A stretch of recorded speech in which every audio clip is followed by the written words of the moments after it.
오늘은 사순절 두 번째 주일입니다. 하나님께서 은혜를 주시고자 예배하신 예배의 자리에 여러분을 초대합니다. 이 예배의 신령과 진정으로 나아갈 수 있도록 성령의 인도하심을 간구합시다.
은혜와 사랑이 충만하신 하나님, 우리를 사랑하시고 우리를 위해 모든 것을 아끼지 아니하시고 베풀어 주시는 하나님께 감사와 찬양을 드립니다.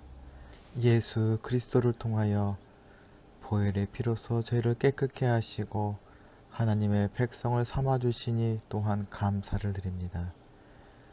주님, 지난 한 주간 동안 살면서 주님을 기쁘시게 하지 못하고 저희 육신을 위하여 살아왔습니다.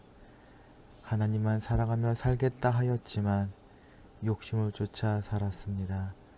말씀의 지혜를 따라 살아야 했지만 세상의 임기응변과 경륜으로 살아왔습니다. 성령의 인도하에 주님과 교제하며 살기를 원하였지만 내 안에 탐욕의 소리만 더 커져가고 있음을 고백합니다. 십자가의 공로를 의지하여 저희 죄악과 아둔함을 고백하오니 긍휼히 여겨 주시고 저희 죄를 깨끗게 하여 주시옵소서. 하나님 아버지, 이 시간 주님을 향하여 간구하는 백성들과 교회를 기억하여 주시옵소서. 하나님 말씀을 따라 살아갈 수 있는 믿음을 더하시고 삶을 통하여 주님의 영광 드러내는 저희들 되게 하여 주옵소서. 이 나라와 민족을 위해서 교회와 그리스도인들을 세우신 줄 믿사오니 그 사명을 잘 감당할 수 있도록 은혜와 능력을 더하여 주옵소서.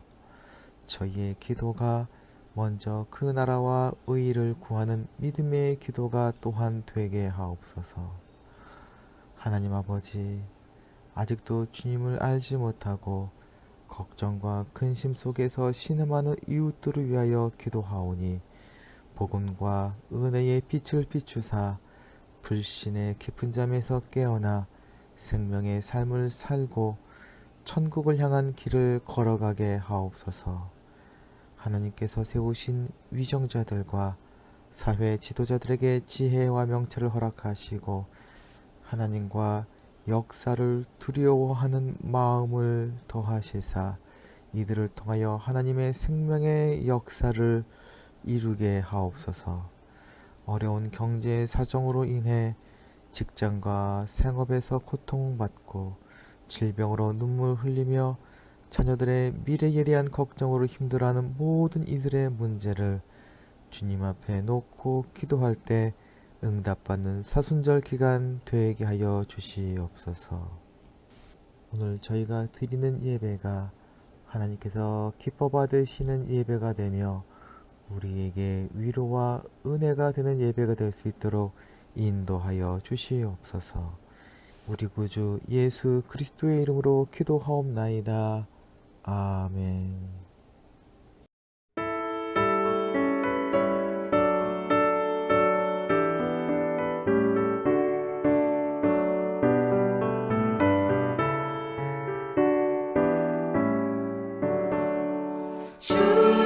은혜를 받으려 모인 성도들 주 크신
주 우리의 방패와 장검 되시니 나 승리의 주님을 따릅니다. 큰 환난을 당할 때 늘 도우시니 승전가 높이 불러 찬양하리.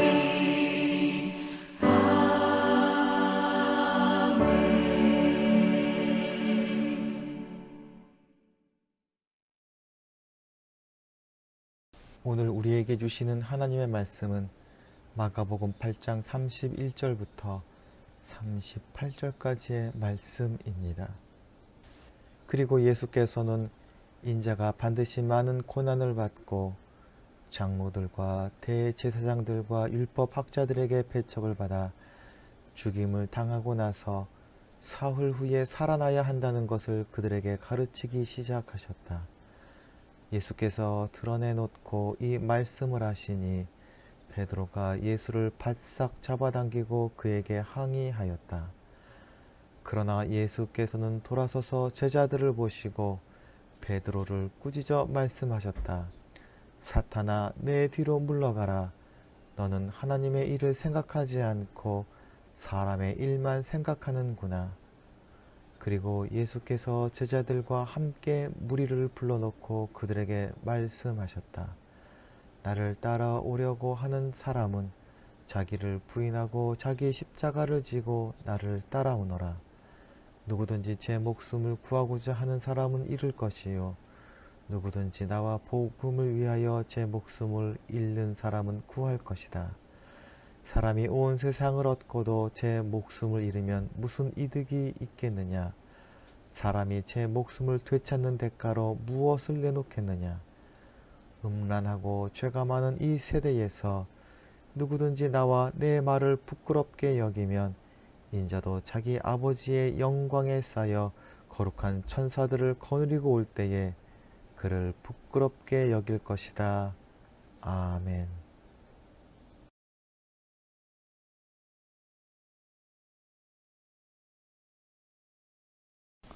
오늘 본문은 그리고로 시작합니다.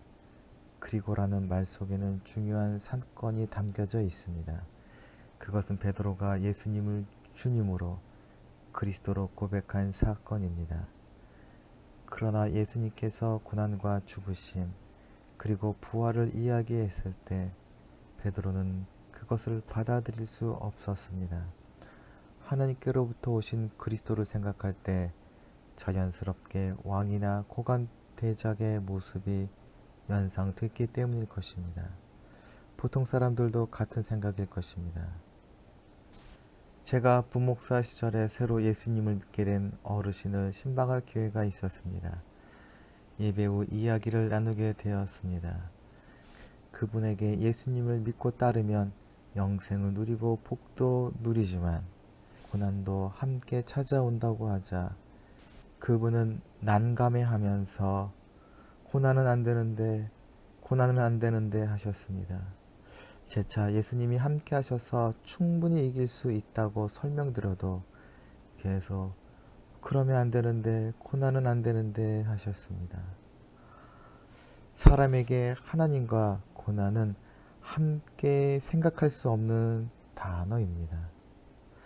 루터는 예수님께서 자기를 비우시고 낮아지셔서 고난을 받고 죽음의 자리에까지 이르는 삶을 예수님을 이해하는 중요한 길이라고 생각했습니다. 이 무능력이 하나님의 능력이라고 하였습니다. 그러나 사람이 이해할 수 없기 때문에 신비라고 하였습니다. 루터는 십자가에서 흘리신 피가 이 세상 전부를 주고도 살 수 없는 것이라고 말했습니다. 그분의 피 한 방울로 우리가 살아났기 때문입니다. 오늘 하나님께서 주시는 본문을 통해서 예수님은 누구신가 묵상하고 우리에게 보여주시는 하나님의 사랑에 깊이 빠져보도록 합시다. 예수님은 누구신가 묻는 것은 그리스도인의 평생의 질문이 되어야 합니다. 이 질문에 성경은 예수님이 누구신지 말합니다. 성경에서 발견하는 예수님에 대한 가장 확실한 표현은 종, 즉 하나님의 종입니다. 이사야 42장 2절부터 4절에서 하나님의 종이란 어떤 존재인지 자세히 알려줍니다. 그는 외치지 아니하며 목소리를 높이지 아니하며 그 소리로 거리에 들리게 아니하며 상한 갈대를 꺾지 아니하며 꺼져가는 등불을 끄지 아니하고 진리로 공의를 베풀 것이며 그는 쇠하지 아니하며 낙담하지 아니하고 세상에 공의를 세우기에 이르리니 섬들이 그 교훈을 앙망하리라. 하나님의 종은 보잘것없는 존재도 사랑하며 연약한 존재를 섬기고 사랑하여 생명을 이루는 분입니다. 마치 주인을 섬기는 종처럼 세상을 섬기십니다. 예수님이 오시기 전에 이사야가 말하는 하나님의 종이 누구인지 아무도 알 수 없었습니다. 종이란 주인의 뜻을 완전히 알고 있는 사람이라고 생각할 때 하나님의 종이란 하나님의 뜻을 온전히 알고 순종하는 사람입니다. 먼저 예수님께서 하나님의 종이시다라는 말은 예수 그리스도만이 하나님이 어떤 분이신지 알려주는 유일한 분이라는 뜻입니다. 그리고 하나님의 종이라는 말 속에는 더 놀라운 비밀들이 있습니다. 생명의 근원 되시고 주인 되신 하나님께서는 죽어가는 생명을 살리기를 원하십니다. 생명을 살리는 것은 하나님만이 하실 수 있는 일이기에 하나님의 일입니다. 하나님의 종은 그것을 이루는 사람입니다. 그리고 그것을 이루는 방식이 고난을 받는 것입니다. 그래서 예수님은 하나님의 종이며 고난의 종이시고 순환당하는 메시아입니다. 하나님의 종이 어떤 분이신지를 예언한 이사야의 글을 계속 봅시다. 그는 실로 우리의 질고를 지고 우리의 슬픔을 당하였거늘 우리는 생각하기를 그는 징벌을 받아서 하나님에게 맞으며 고난을 당한다 하였노라.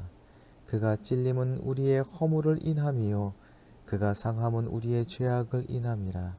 그가 징계를 받음으로 우리가 평화를 누리고 그가 채찍에 맞음으로 우리가 나음을 입었도다. 우리는 다 양 같아서 그릇 행하여 각기 제 길로 갔거늘 여호와께서는 우리 무리의 죄악을 그에게 담당시키셨도다. 예수님께서 보여주신 종의 모습이나 고난받고 죽음에 이르는 종의 모습은 누구도 보여준 적이 없고 또 이해할 수도 없는 모습이었습니다. 예수님의 모습 앞에서 모든 사람은 당황할 수밖에 없을 것입니다. 그렇기에 예수님께서 보여주시는 종의 모습, 고난받는 종은 이해하는 것이 아니라 고백하는 것입니다. 이제 고난받는 종이신 예수 그리스도께서 종으로서 하신 일이 무엇인지 고백해 봅시다. 먼저 고난받는 하나님의 종은 죄의 악의 사슬을 끊으셨습니다. 자크 엘룰은 세상은 악의 문제를 해결할 수 없다고 말합니다. 악을 응징하겠다고 정의의 폭력을 쓰게 된다면 정의의 이름이라 할지라도 또 다른 악을 낳을 수밖에 없으며 그렇게 태어난 악은 복수의 이름으로 더 강해지고 더 많은 사람들에게 퍼지게 된다고 말합니다. 즉 범죄를 단속하겠다고 처벌을 강하게 하면 범죄가 줄어드는 것이 아니라 범죄를 들키지 않기 위해서 더 교묘해지고 증거를 덮기 위해서 더 흉포해진다고 합니다. 아울러 죄악의 근원인 타락한 사람의 욕심은 결코 제어할 수 없습니다. 예수님은 죄악으로 말미암은 폭력, 모욕과 비방과 조롱에 대해서 담담하셨습니다. 자신이 고난받고 죽임 당하심으로 그 죄를 끊고 죄악의 권세로부터 자유할 수 있는 속죄의 제물이 되어 주셨습니다. 아파르트헤이트를 기억하십니까? 남아공에서 백인으로부터 흑인을 격리하는 정책으로 1917년부터 1994년까지 실시되었습니다. 남아공은 인구의 80%나 되는 흑인들을 국토의 13%밖에 안 되는 구역에 몰아넣었습니다. 그리고 흑인들은 복지, 의료, 교육에서 소외될 수밖에 없었습니다. 이 정책 때문에 흑인들과 백인들 사이에 서로에 대한 적개심은 더욱더 깊어졌습니다. 1994년 아파르트헤이트가 종식되고 넬슨 만델라가 대통령이 되었을 때 백인에 대한 흑인의 피해 복수가 일어날 것이라고 생각했습니다. 그러나 남아공에서 피해 복수는 일어나지 않고 백인과 흑인의 공존의 시대가 시작되었습니다. 그 중심에는 투투 대주교가 있었습니다. 그는 백인과 흑인 간의 미움과 투쟁을 멈추고 화해와 용서를 시작하자고 주장했습니다. 그의 말은 처음에 양쪽에서 조롱받았으나 나중에 받아들여졌고 마침내 남아공의 차별과 폭력의 끔찍한 악을 끝내는 능력이 되었습니다.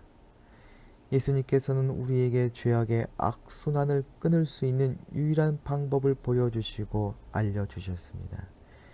인간의 죄악으로 인한 핍박과 고난을 묵묵히 참아내고 용서와 화해를 통해 죄악의 사슬을 끊어내는 하나님의 길을 보여주셨습니다. 투투 대주교는 그것을 실천해낸 그리스도의 제자입니다. 죄악으로 타락한 세상에는 생명이 있을 수 없습니다. 그렇기에 하나님의 종이신 예수님께서는 이 땅에 생명으로 오셨습니다. 생물학의 중요한 법칙은 생명은 오직 생명으로부터만 나온다는 것입니다.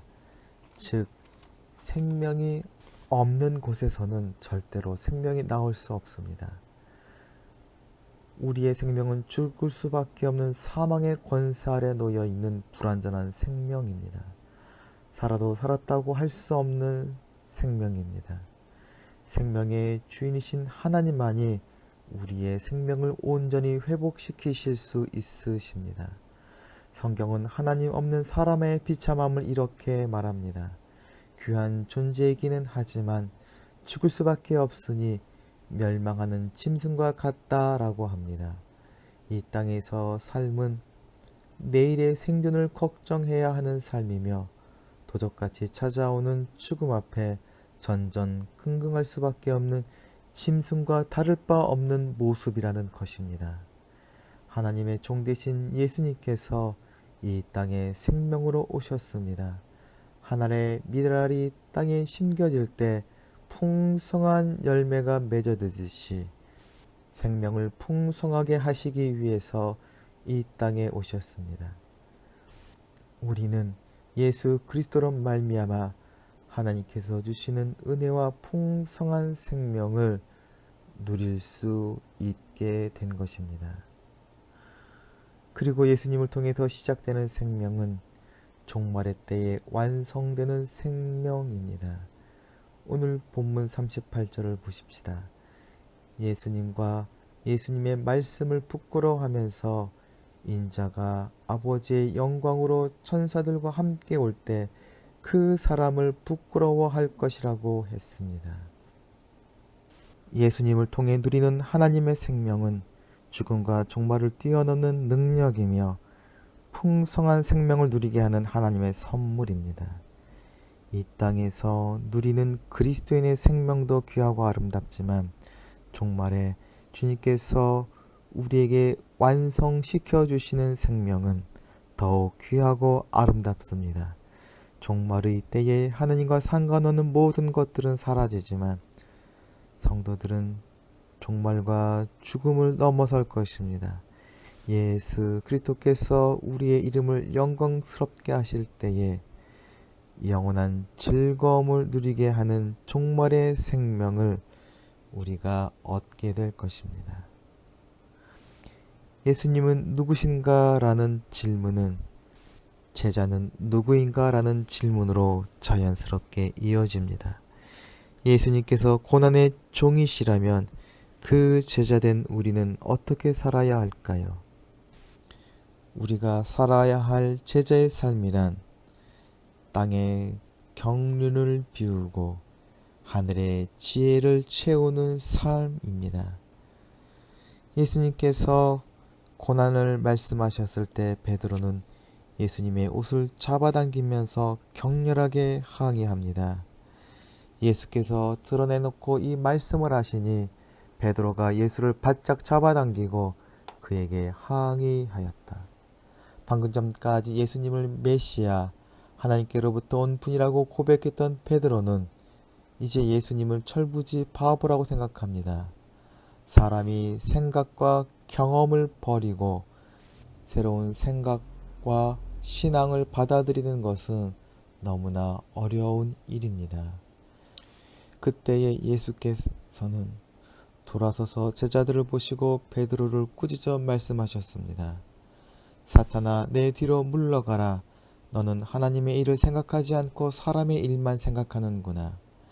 예수님께서는 사람이 자신의 생각과 경험에 매여 있으면 사탄의 유혹에 넘어질 수 있음을 알려주십니다.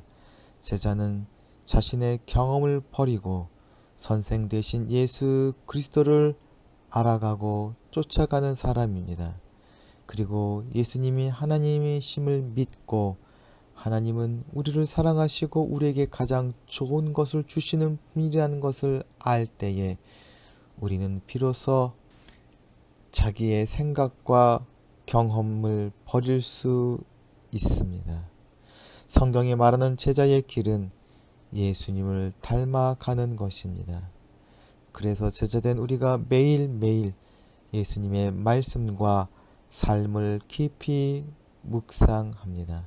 그렇게 묵상하면 할수록 우리는 예수님처럼 죄의 사슬을 끊고 용서와 화해를 이루는 자가 되고 예수님처럼 하늘의 생명을 이루는 씨앗이 될 것입니다. 그리고 마지막 종말의 때에 하나님 앞에서 영광스러운 이름들이 되어야 할 것입니다. 예수님의 이 당부는 베드로를 비롯한 12사도에게만 해당되는 것이 아니라 시대를 넘어 우리를 비롯한 모든 그리스도인들에게 주시는 말씀이십니다. 예수님의 당부를 생각할 때마다 떠오르는 이름이 있습니다. 그 사람은 2차 세계대전 당시 미국의 장군인 조지 C. 마샬입니다. 제2차 세계대전이 발발하기 직전 미군은 규모가 17만 5천 명밖에 되지 않았습니다. 이것은 1차 대전 이후 다른 나라의 정책에 관여하지 않는다는 미국의 전략 때문에 군대를 줄인 결과였습니다. 이런 군대로는 장차 일어날 전쟁에서 이길 수 없었습니다. 그러나 불과 5년 만에 200여 명의 장군을 배출하고 830만이라는 강력한 군대로 바꿔놓은 사람이 미 육군 참모총장을 지낸 조지 C. 마샬 장군입니다. 마샬은 의무감, 자기절제, 청렴, 정직성 등 거의 모든 면에서 뛰어난 사람이었습니다. 그는 장교들에게 본을 보이고 그대로 따라하도록 가르쳤으며 마샬에게 배운 장교들은 나아가서 다른 후임 장교들에게 마샬에게 배운 그대로 가르쳤습니다. 그래서 짧은 시간 안에 오합지졸 미군을 세계에서 강력한 군대로 바꿔 놓았습니다. 오늘날 미군의 인재 발굴 및 교육 그리고 진급 제도의 근간이 이때 이루어졌습니다. 마샬 장군보다 위대한 예수님께서 전쟁의 승리보다 더 귀한 생명의 살림의 역사에 함께할 제자들로 우리를 부르시고 세우십니다. 제자가 된다는 것은 자기를 부인하는 자가 된다는 것입니다. 예수님은 사도들을 넘어서 우리를 포함한 모든 제자들에게 말씀하십니다. 예수께서 제자들과 함께 무리를 불러놓고 그들에게 말씀하셨다. 나를 따라오려고 하는 사람은 자기를 부인하고 자기 십자가를 지고 나를 따라오너라. 물로 채워진 그릇에 기름을 담으려면 물을 비워야 하듯이 예수님을 따라가야 하는 제자들도 자신의 생각과 판단과 방법을 버려야 합니다. 그런데 예수님을 따라가는 길이 보통 길이 아니라 십자가를 져야 하는 길입니다. 십자가 처형은 로마가 개발한 가장 굴욕적이고 고통스러운 처형 방식입니다. 기케로는 그것을 이렇게 묘사했습니다. 그토록 끔찍한 광경을 묘사할 만한 적절한 말은 없다. 죄의 사슬을 끊고 생명을 풍성히 이루는 구원의 길은 예수님께서 걸어가신 십자가의 길뿐입니다. 그래서 신약 성경은 반복해서 예수님을 믿고 따르라고 이야기합니다. 그리고 제자는 복음의 맛을 아는 자가 되어야 합니다. 우리는 이 땅에서 죄악의 권세를 끊어내고 하늘의 생명을 전하는 복음의 사명을 가진 예수님의 제자입니다. 이 사명을 감당하기 위해서 우리가 먼저 복음을 누려야 합니다. 예수님을 묵상하면서 죄사함의 기쁨을 누리며 영생을 누리는 삶을 살아야 합니다. 구원받는다는 게 무엇인지 알지 못하는 사람들이 있을 수 있습니다. 신앙의 연수만 늘어날지 자신에게 기독교 신앙이 있는 건지 없는 건지 분간하지 못하는 사람도 있을 수 있습니다. 구원의 경험이 생명 살림의 기쁨이 없다면 그 사람은 예수님을 믿지 않는 것이고 제자가 된 것도 아닙니다. 그런 간격 없이는 자기를 부인할 수도 없고 십자가를 질 수도 없습니다. 예수님을 묵상하고 그분을 사랑하고 영생의 기쁨을 맛본 자는 자기보다 하나님을 더 사랑할 수 있는 사람이 됩니다. 그리고 사랑하는 하나님이 사랑하는 세상을 사랑할 수 있게 됩니다. 그래서 그 세상이 구원을 받고 생명을 누릴 수 있도록 십자가를 지는 일도 마다하지 않게 됩니다. 그리스도인과 교회는 예수님의 이름을 가졌습니다. 그래서 예수님의 이름을 부끄럽게 해서는 안 됩니다. 예수님의 이름을 가진 제자라면 어떻게 살아야 할 것인가 끊임없이 고민해야 합니다. 우리가 살고 있는 세상은 음란하고 죄 많은 세대로 표현합니다. 도덕적으로 타락한 시대, 영적으로 혼란한 세대라고 할 수 있을 것입니다. 이러한 시대를 살면서 예수님의 제자된 사람들이 예수 그리스도와 그 말씀과 상관없는 삶을 살고 있다면 예수님께서 세상에 다시 오실 때 그 사람을 부끄럽게 여길 것이라고 하셨습니다. 이 세상에서 예수 그리스도의 이름을 부끄럽게 만들지 말아야 합니다. 그리스도인과 교회가 예수 그리스도의 이름을 사람들에게 가장 귀하고 사랑스러운 이름으로 만들어야 할 사명이 있습니다. 하나님의 종으로 오신 예수님은 고난의 십자가를 지심으로 저희의 권세를 끊으시고 부활하심으로 생명을 누리게 하셨습니다. 그리고 예수님의 이름으로 우리를 제자 삼으셔서 온 세상이 생명을 누릴 수 있도록 하셨습니다. 우리가 세상에서 예수님의 이름을 부끄럽지 않게 했을 때 재림의 때에 예수님은 우리를 영광스럽게 하실 것입니다. 함께 기도하겠습니다. 우리로 하늘의 생명을 누리게 하시니 감사드립니다. 우리에게 생명을 누리게 하시기 위해서 고난의 십자가도 피하지 않으신 그 사랑을 찬양합니다. 우리와 함께 하시어 생명을 누리는 자가 되게 하시고 스승 되신 예수님을 따라 생명을 전하며 나누는 제자의 삶 살아가게 하여 주시옵소서. 이 모든 말씀 우리 주 예수 그리스도의 이름으로 기도하옵나이다. 아멘. 다 함께 공동체의 고백을 하겠습니다. 하나, 우리는 문제가 있습니다. 둘, 문제에는 끔찍한 대가가 있습니다. 셋, 하나님은 해결책을 가지고 계십니다. 넷, 그 해결책은 믿음으로 누립니다. 이제는 우리 주 예수 그리스도의 은혜와 하나님 아버지의 사랑과 거룩하신 성령님의 인도가 사순절 두 번째 주일 예배에 함께하는 예한 공동체 가족들 가운데 지금부터 영원까지 함께 하시기를 간절히 축원하옵나이다. 아멘.